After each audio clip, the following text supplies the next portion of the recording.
তারা দিতে পারে নাই। তারা হয়তো চেষ্টা করেছে তাদের আঙ্গিকে, তারা চেষ্টা করেছে, কিন্তু তারা পারে নাই। কারণ মানুষের তৈরি আইন মানুষকে শান্তি দিতে পারে না, এটা প্রমাণ হয়ে গেছে।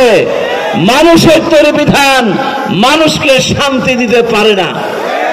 তাই প্রিয় ভাইরা, আমরা সিদ্ধান্ত নিয়েছি এদেশের যত ইসলামপন্থী দল আছে তারা একাত্ম হয়ে সিদ্ধান্ত নিয়েছে এই দেশকে যে উন্নত করতে হয়।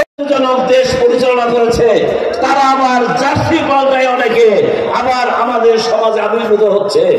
আমাদের খেয়াল থাকতে হবে, যারা অন্যায় করেছে, স্বৈরাচারের দোষর ছিল, সেই দোষররা বিভিন্ন ভাবে বিভিন্ন পন্থায় তারা জামা কাপড় পাল্টিয়ে তারা নতুন ভাবে এসে আবারও তাদের পুরনো কায়দার সংগ্রাম অত্যাচার ইতিমধ্যে তারা শুরু করেছে। এই জন্য আসুন আমরা